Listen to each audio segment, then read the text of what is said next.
شام میں اسد خاندان کا 50 سال سے زائد کا دور اقتدار ختم ہوا۔ صدر بشار الاسد کی 24 سالہ حکومت ایک ہفتے میں گر گئی۔ دمشق پر باغیوں کا قبضہ، سرکاری ٹی وی، ریڈیو اور وزارت دفاع کی عمارتوں کا کنٹرول سنبھال لیا۔ بشار الاسد باغیوں کے دارالحکومت دمشق تک پہنچنے کی خبروں کے بعد ملک چھوڑ گئے۔ معزول صدر کی گمشدگی کی خبروں کے بعد خبر ایجنسی نے روسی ذرائع سے بشار الاسد کے ماسکو پہنچنے کا دعویٰ کیا ہے۔ روس نے معزول صدر کو اہل خانہ سمیت سیاسی پناہ دے دی۔ خبر ایجنسی کی روسی ذرائع سے اطلاع۔ اس سے پہلے صدر کا طیارہ ریڈار سے غائب ہونے کی اطلاع پر اسرائیلی اور بھارتی ذرائع ابلاغ نے بشار الاسد ہلاکت کی خبریں دی تھیں۔ باغیوں کے سربراہ نے سابق وزیر اعظم محمد الجلالی کو انتقال اقتدار تک ریاستی ادارے چلانے کا اختیار دے دیا۔ سرکاری فوج کے علاقہ چھوڑنے پر لوگوں کا سڑکوں پر جشن، صدارتی محل میں داخل ہو کر لوٹ مار کی۔ لبنان سے دمشق جانے والی سڑک پر شامی فوج کی تباہ شدہ گاڑیوں کے مناظر۔ ایران کے سفارت خانے پر بھی حملہ، باغیوں نے دمشق میں کرفیو لگا دیا۔ عرب میڈیا کے مطابق دمشق میں اسرائیلی فضائیہ نے حملے شروع کر دیے۔ بشار الاسد کے ہزاروں حامیوں کا لبنان کی جانب انخلا۔ لبنان نے شام کے ساتھ سرحد پر اپنی فوجوں میں اضافہ کر دیا۔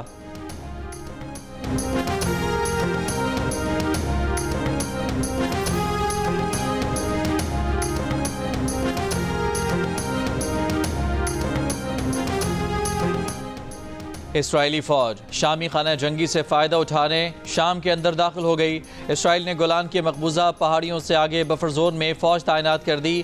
اسرائیلی فوج شامی شہر قندیرہ میں داخل ہو گئی۔ اسرائیلی وزیر اعظم نتن یاہو نے کہا کہ بشار الاسد حکومت کا خاتمہ حزب اللہ اور ایران سے نمٹنے کی اسرائیلی کوششوں کا نتیجہ ہے۔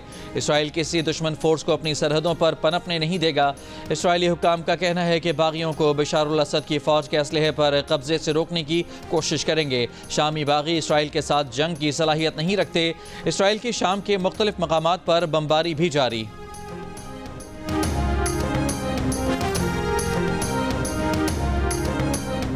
بشار الاسد شام چھوڑنے سے پہلے صدارت سے مستعفی ہو گئے تھے۔ روسی حکام کا انکشاف، کہا بشار الاسد نے صدارتی محل چھوڑتے ہوئے اقتدار کی پرامن منتقلی کی ہدایت دی۔ امریکی وائٹ ہاؤس کے مطابق صدر بائیڈن علاقائی اتحادیوں کے ساتھ رابطے میں ہیں، جلد شام پر بیان دیں گے۔ ایران نے کہا کہ شام کے سیاسی تصفیے کے لیے عالمی کوششوں کی حمایت جاری رکھیں گے۔ ایران اور شام کے درمیان دوستانہ تعلقات جاری رہنے کی توقع ہے۔ سعودی عرب کا کہنا ہے کہ ترکیہ اور صورتحال میں شامل تمام سٹیک ہولڈر سے مستقل رابطہ ہے۔ چین کو شام میں حالات جلد معمول پر آنے کی امید۔ مصر کا تمام فریقین سے ملک کے استحکام کے لیے کام کرنے کی اپیل۔ عرب لیگ کا شامی عوام کی مدد اور شام کے خلاف پابندیوں کے خاتمے پر زور۔ شام کے لیے حمایت جاری رکھنے کا عزم۔ طالبان حکومت کی بشار الاسد حکومت خاتمے پر شامی باغی فورسز اور عوام کو مبارکباد۔ برطانیہ، فرانس اور جرمنی نے بشار الاسد حکومت خاتمے کو خوش آئند قرار دیا۔ پینٹاگون کا کہنا ہے کہ مشرقی شام میں امریکی فوج کی موجودگی برقرار رہے گی۔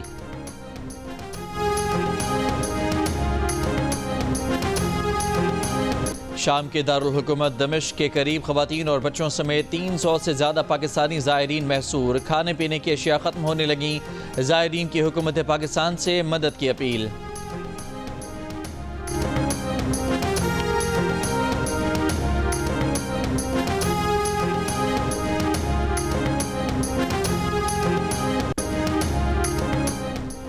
وزیر اعظم شہباز شریف کی پارٹی قائد نواز شریف سے ملاقات، ملک کی مجموعی سیاسی صورتحال پر تبادلہ خیال۔ ذرائع کے مطابق وزیر اعظم نے اپنے دورہ سعودی عرب کے حوالے سے نواز شریف کو آگاہ کیا۔ وزیر اعظم شہباز شریف سے وزیر اعظم کے مشیر رانا ثناء اللہ نے بھی ملاقات کی اور ملک کی مجموعی سیاسی صورتحال پر گفتگو کی۔ بعد ازاں وزیر اعظم شہباز شریف رکن قومی اسمبلی رضا حیات حراج کی رہائش گاہ گئے اور ان کے والد کے انتقال پر تعزیت کی۔ وزیر اعظم شہباز شریف سے اسپیکر پنجاب اسمبلی ملک محمد احمد خان کی بھی ملاقات۔ ملک کی مجموعی سیاسی صورتحال اور صوبہ پنجاب کے امور پر اظہار خیال کیا۔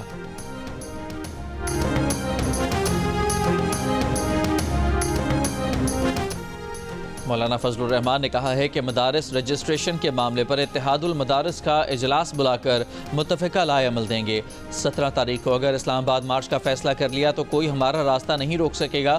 پشاور میں اسرائیل مخالف کانفرنس سے خطاب میں کہا کہ حکومتی اتحادیوں کی رضامندی سے بل پاس ہوا۔ تحریک انصاف کو بھی بل پر اعتراض نہیں تھا، لیکن ایوان صدر سے بل پر دستخط نہیں کیے جا رہے۔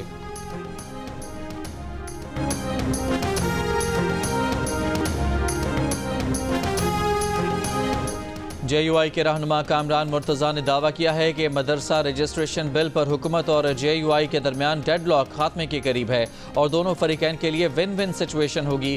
پروگرام نیا پاکستان میں انہوں نے کہا کہ حکومت کی جانب سے منظور ہونے والے بل میں کچھ تبدیلیوں کی تجاویز آئی ہیں جن پر مفتی تقی عثمانی سے اجازت لے لی ہے، لیکن مولانا فضل الرحمان سے رابطہ نہیں ہو پا رہا، اس لیے پتہ نہیں کہ ان کا رد عمل کیا ہوگا۔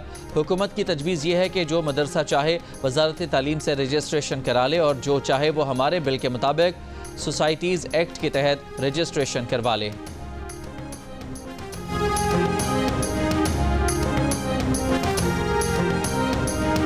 اتحاد تنظیمات مدارس اور حکومت کے درمیان 29 اگست 2019 کا معاہدہ منظر عام پر آ گیا۔ تمام دینی مدارس کو وزارت تعلیم میں رجسٹرڈ کرانے کا پابند کیا گیا۔ رجسٹریشن نہ کرانے والے مدارس کو بند کرنے کا مشترکہ فیصلہ کیا گیا۔ قواعد و ضوابط کی خلاف ورزی پر رجسٹریشن منسوخ کرنے کا فیصلہ کیا گیا۔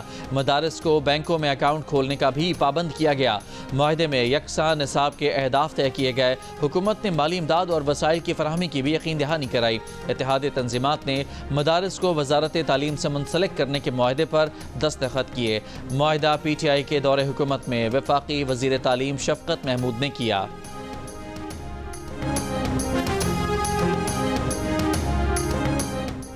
حکومت نے کبھی بھی بانی پی ٹی آئی کے 20 دن میں رہائی کا وعدہ نہیں کیا۔ دھرنا ختم کرنے کے بدلے بانی پی ٹی آئی کی 20 دن میں رہائی کی بات غلط ہے۔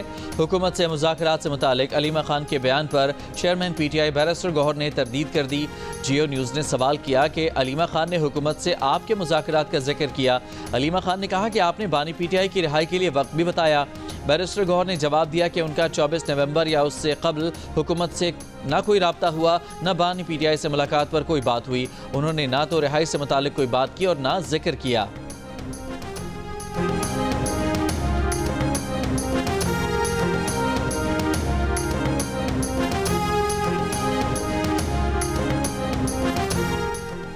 پی ٹی آئی احتجاج کے دوران غیر مصدقہ معلومات کے پھیلاؤ سے عالمی سطح پر پاکستان کا چہرہ مسخ ہوا۔ من گھڑت خبروں کے تباہ کن اثرات ہوئے۔ عالمی ادارے فیک نیوز واچ ڈاگ کی تحقیقاتی رپورٹ جاری۔ فیک نیوز کے مطابق متاثرین میں حکومت، سیکیورٹی ادارے اور سیاسی جماعتیں شامل ہیں۔ رپورٹ کے مطابق احتجاج کے دوران آرمی اکیڈمی سے 600 نوجوانوں کے استعفوں کی خبریں بے بنیاد تھیں۔ بانی پی ٹی آئی کو اڈیالہ جیل سے منتقل کرنے کی خبریں بھی جعلی ثابت ہوئیں۔ قاسم سوری کے بانی پی ٹی آئی کی صحت سے متعلق بیانات کے انتہائی منفی اثرات ہوئے۔ بانی پی ٹی آئی کے مبینہ ویڈیو پیغام سے متعلق بھی جعلی خبریں چلائی گئیں۔ علی امین اور بشرا بی بی کی گرفتاری سے متعلق جعلی خبر نے احتجاج کی شدت کو بڑھایا۔ پیمز اور پولی کلینک اسپتال میں سینکڑوں لاشوں کی جعلی خبروں کے بھی منفی اثرات ہوئے۔ فیک نیوز واچ ڈاگ کی رپورٹ میں پاکستان میں فیک نیوز کے سدباب سے متعلق ہنگامی بنیادوں پر اقدامات کی ضرورت پر زور دیا گیا۔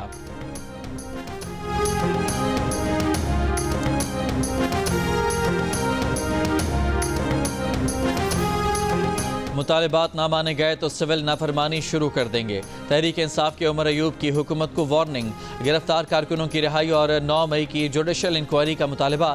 کہا احتجاج میں 12 افراد کے شہید ہونے کی تصدیق ہوئی ہے۔ 200 سے زائد کارکن لاپتہ، 5000 سے زائد گرفتار ہیں۔ یہ بھی کہا کہ بانی پی ٹی آئی نے مذاکرات کے لیے کمیٹی بنائی ہے جس کے ساتھ بات چیت کرنی ہے، کمیٹی کرے گی۔ شبلی فراز نے کہا کہ مذاکرات کے ذریعے مسائل کو حل کرنا چاہیے، زور زبردستی سے کام کرنے کے نتائج ٹھیک نہیں ہوتے۔ اسد کیسر نے کہا پنجاب میں ان کے لوگوں کو تنگ کیا جا رہا ہے۔ شیخ وقاص اکرم نے کہا کہ سول نافرمانی کی بات سے وفاقی وزراء بوکھلا گئے تھے۔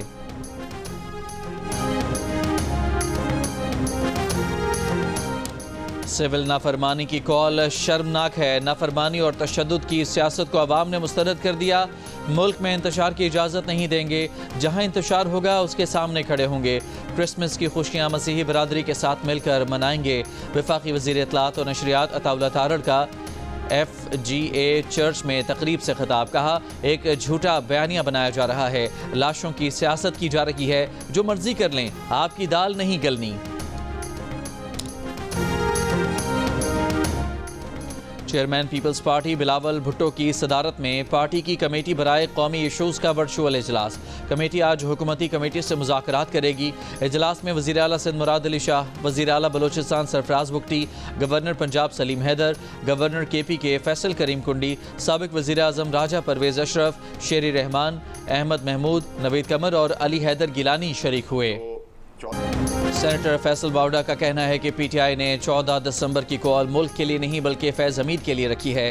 MQM پاکستان کے رہنماؤں سے ملاقات کے بعد کہا، PTI سمجھتی ہے فیض حمید کے خلاف قانونی کارروائی 14 دسمبر کے بعد ہوگی، لیکن یہ غلطی کر گئے کیونکہ فیض حمید کے خلاف کارروائی پہلے شروع ہو جائے گی۔ PTI اگر حرکتیں صحیح کر لے تو اچھی بات ہے۔ مصطفیٰ کمال بولے، اب تمام سیاسی جماعتوں کو پاکستان چلانے کے لیے کچھ پوائنٹس پر متفق ہونا چاہیے، اس ایجنڈے پر کوئی سیاست نہیں ہونی چاہیے۔ وزیر اعظم شہباز شریف نے چیمپئنز ٹرافی پر پاکستان کرکٹ بورڈ کے موقف کی حمایت کر دی۔ کہا، پاکستان کی عزت سب سے پہلے ہے اور اس کے بعد کچھ اور ہے۔ چیئرمین PCB کی وزیر اعظم سے ملاقات۔ شہباز شریف کا محسن نقوی پر مکمل اعتماد کا اظہار، ان کے اصولی موقف کو سراہا۔ محسن نقوی نے کہا کہ PCB پاکستان میں چیمپئنز ٹرافی ٹورنامنٹ کے انعقاد کے لیے تیار ہے۔ ہم پاکستان اور کرکٹ کی جیت چاہتے ہیں۔ چیمپئنز ٹرافی سے متعلق اچھی خبر سامنے آئے گی۔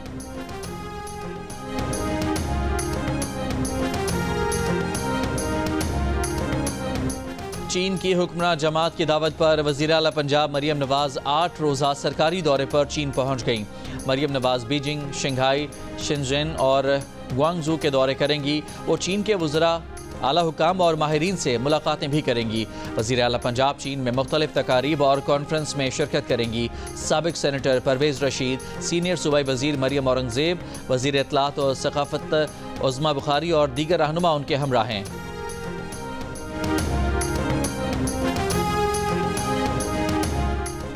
ضلع کرم میں امن و امان کی صورتحال۔ امن جرگوں کی جانب سے کرم میں قیام امن کے لیے عمائدین کے ساتھ مذاکرات کا عمل جاری۔ کوہاٹ میں اورکزئی، ہنگو اور کوہاٹ کے عمائدین پر مشتمل گرینڈ جرگہ ارکان کی کمی کے باعث اتوار کو نہیں ہو سکا۔ ڈپٹی کمشنر کے مطابق کوہاٹ میں ضلع انتظامیہ کے تعاون سے گرینڈ امن جرگے کا انعقاد آج کیا جائے گا۔ ادویات اور علاج و معالجے کا دیگر ضروری سامان لے کر ہیلی کاپٹر پارا چنار پہنچ گیا۔ واپسی پر ہیلی کاپٹر شدید بیمار افراد کو پشاور منتقل کرے گا۔ فائر بندی کے باوجود مین شاہراہ سمیت آمد و رفت کے راستے تاحال بند ہیں۔ اشیاء خوردوش، تیل اور ادویات کی قلت سے شہری پریشان۔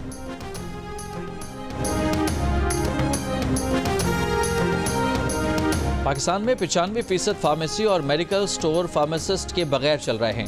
ملک بھر کے آدھے اسپتال بھی فارماسسٹ کے بغیر لوگوں کا علاج کر رہے ہیں۔ ادویات کے غلط استعمال سے ہر سال پاکستان میں لوگ جان سے جاتے ہیں۔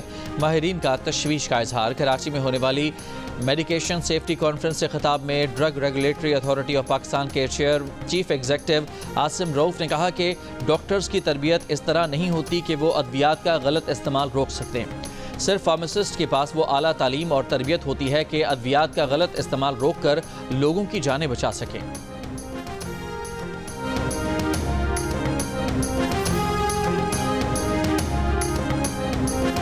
سندھ بھر میں میڈیکل اور ڈینٹل کالج اور جامعات کے داخلہ ٹیسٹ بالآخر ہو گئے۔ سندھ بھر میں 38,609 امیدوار شریک۔ کراچی یونیورسٹی اور NED یونیورسٹی میں 12,000 سے زائد امیدواروں نے امتحان دیا۔ امتحان 2 گھنٹے کی تاخیر سے شروع ہوا اور 3:30 بجے ختم ہوا۔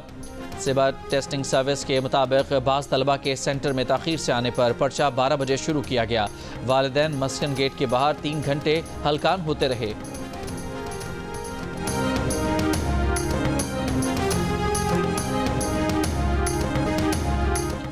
ملک بھر میں انٹرنیٹ آج بھی سست روی کا شکار، آن لائن کام کرنے والے متاثر۔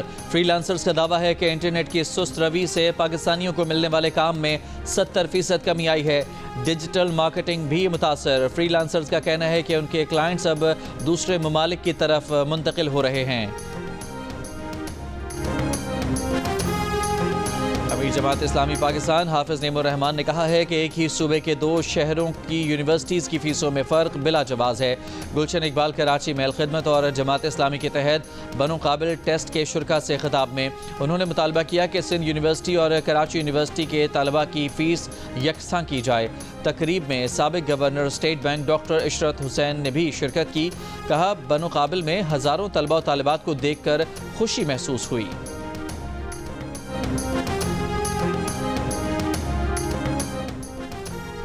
ملکہ کوثر مری میں موسم سرما کی پہلی برفباری، سیاحوں نے بھی ملکہ کوثر کا رخ کر لیا۔ محکمہ موسمیات کا کہنا ہے کہ مری میں اگلے 24 گھنٹوں میں بارش کے ساتھ ہلکی برفباری متوقع ہے۔ انتظامیہ کی طرف سے مری میں سڑکوں پر نمک کا چھڑکاؤ۔ پی ڈی ایم اے کی سیاحوں سے موسم کی صورتحال کا جائزہ لے کر سفر پر نکلنے کی اپیل۔ وادی نیلم کے بالائی علاقوں میں وقفے سے برفباری جاری۔ ناران، کاغان اور شگران میں بھی برفباری۔ بلوچستان میں شدید سردی، قلات میں کم سے کم درجہ حرارت -7 ریکارڈ کیا گیا۔ لیہ اور اسکردو میں بھی -7، گوپس -6، گلگت کالام استور -4، بگروٹ، دیر اور مالم جبہ میں -2، کوئٹہ میں -1 اور اسلام آباد میں 3، پشاور میں 4، لاہور میں 8، کراچی میں 13 ڈگری سینٹی گریڈ ریکارڈ کیا گیا۔ کراچی میں آرٹس کونسل اور جیو کے اشتراک سے ہونے والی 4 روزہ اردو کانفرنس ختم ہو گئی۔ کانفرنس کے آخری روز تعلیم کی صورتحال پر سیشن، شرکا نے تعلیمی بجٹ پر گفتگو کی۔ سندھی زبان اور ادب کے سیشن میں مہتاب اکبر راشدی، نور الہدا شاہ اور جامی چانڈیو نے گفتگو کی۔ شرکا نے کتابوں کی قیمتیں کنٹرول کرنے پر زور دیا۔ بشرا انصاری کے ساتھ سیشن میں حاضرین کی فرمائش پر بشرا انصاری نے پنجابی، سندھی اور پشتو گانے گائے۔ اردو کانفرنس کی اختتامی تقریب میں گورنر سندھ کامران ٹسوری، صدر آرٹ کونسل احمد شاہ اور انور مقصود سمیت مختلف مقررین کا خطاب۔ 4 روزہ کانفرنس میں ثقافت، ادب، تھیٹر، ماحولیات اور میڈیا سمیت مختلف موضوعات پر سیشنز ہوئے، عالمی مشاعرے منعقد کیے گئے اور کتابوں کی رونمائی ہوئی۔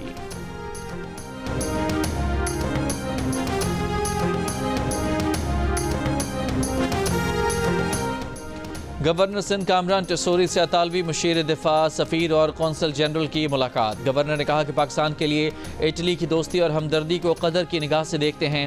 اطالوی سفیر نے آج کا دن دونوں ملکوں کے درمیان بہترین قرار دے دیا۔ وزیر اعلیٰ سندھ مراد علی شاہ سے اطالوی مشیر دفاع کی ملاقات میں ٹیکسٹائل، چمڑے، زراعت اور شپ میکنگ میں پاک اٹلی تعاون پر گفتگو۔ وزیر اعلیٰ نے اٹلی کو قابل تجدید توانائی اور انفراسٹرکچر میں سرمایہ کاری کی پیشکش کی۔ سندھ پولیس اور ایمرجنسی سروسز کے لیے اطالوی ٹیکنالوجی کے استعمال پر گفتگو ہوئی۔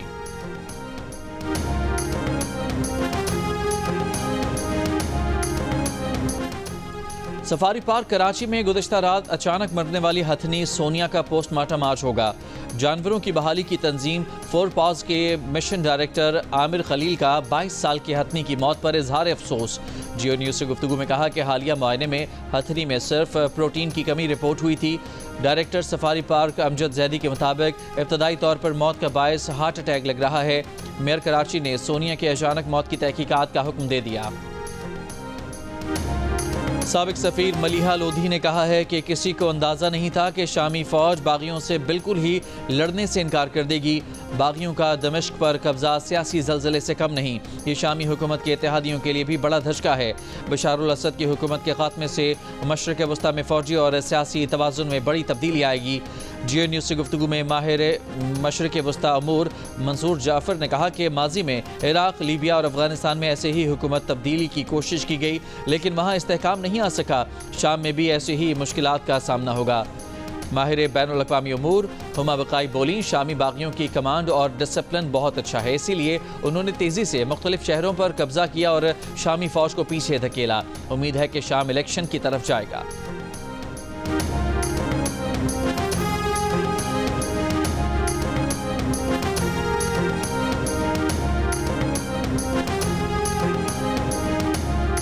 اسرائیلی فوج کے غزہ کے پناہ گزین کیمپوں اور اسپتالوں پر حملے جاری۔ گزشتہ کل سے اب تک مزید 40 سے زائد فلسطینی شہید۔ اسرائیلی بمباری سے کمال ادوان اسپتال میں بجلی کا نظام معطل، آکسیجن پمپس کو نقصان پہنچا، ایمرجنسی میں ہونے والے آپریشن رک گئے۔ حماس نے اسرائیلی حکام سے رہا کرانے کی اپیل کرتے ہوئے یرغمالی کی ویڈیو جاری کر دی۔ 1 ماہ کے تعطل کے بعد قطر دوبارہ سے غزہ جنگ بندی مذاکرات کی کوششوں میں شامل۔ برطانیہ میں طوفانی ہواؤں اور بارشوں کے ساتھ طوفان، نظام زندگی متاثر، ہزاروں گھر بجلی سے محروم، پروازیں منسوخ، ٹرینوں کی آمد و رفت میں تعطل، کئی مقامات پر درخت گر گئے، مختلف حادثات میں 2 افراد ہلاک اور کئی شہروں میں فٹ بال میچز منسوخ، کرسمس بازار بھی بند کر دیے گئے۔ متاثرہ علاقوں میں لوگوں کو گھروں میں رہنے کی ہدایت۔ انگلینڈ اور ویلز میں تیز ہوائوں کی یلو وارننگ برقرار، ملک میں 100 سے زائد سیلاب کی وارننگز اور الرٹس جاری۔ جنوبی افریقہ سے اسی کے میدانوں میں مقابلے کی تیاریاں شروع۔ پاکستان کرکٹ ٹیم کا ڈربن میں پہلا پریکٹس سیشن، کھلاڑیوں نے 3 گھنٹے بیٹنگ، بولنگ اور فیلڈنگ کی جم کر پریکٹس کی۔ پاکستان اور جنوبی افریقہ کے درمیان 3 T20، 3 ون ڈے اور 2 ٹیسٹ میچز کی سیریز ہوگی۔ پہلا T20 میچ منگل کو کھیلا جائے گا۔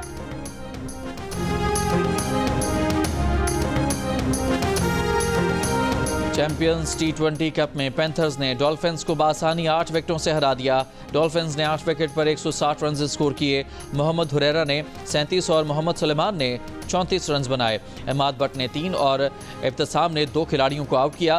جواب میں پینتھر نے ہدف 2 وکٹ کے نقصان پر 16ویں اوور میں حاصل کر لیا۔ عمر صدیق نے 78 رنز کی ناقابل شکست اننگز کھیلی۔ ایونٹ کے میچز جیو سپر سے براہ راست نشر کیے جا رہے ہیں۔ انڈر 19 ایشیا کپ کے فائنل میں بنگلہ دیش نے بھارت کو آؤٹ کلاس کر دیا۔ 59 رنز سے ہرا کر ٹائٹل اپنے نام کر لیا۔ بنگلہ دیش نے 199 رنز کا ہدف دیا۔ بھارتی ٹیم 139 رنز پر ڈھیر ہو گئی۔ Player of the final Iqbal Hussain نے 3 کھلاڑیوں کو آؤٹ کیا۔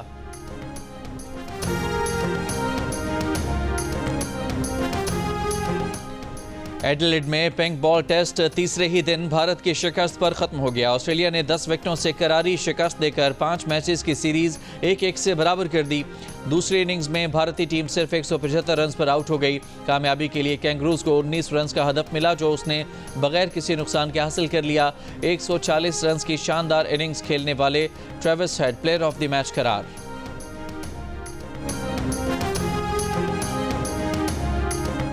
پاکستان کے ریان زمان نے international junior squash championship میں انڈر 9 کا ٹائٹل جیت لیا۔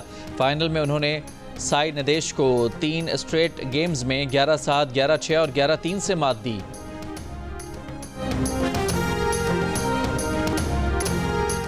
اور نیشنل ریسلنگ چیمپئن شپ پاکستان آرمی نے جیت لی۔ ایونٹ میں 4 گولڈ اور 2 سلور میڈل حاصل کیے۔ دوسرے نمبر پر وابڈا نے 4 گولڈ اور 2 چاندی کے تمغے حاصل کیے۔ آرمی کی ٹیم پوائنٹس کی بنیاد پر فاتح قرار پائی۔ 2 گولڈ میڈلز جیت کر پنجاب نے تیسری پوزیشن حاصل کی۔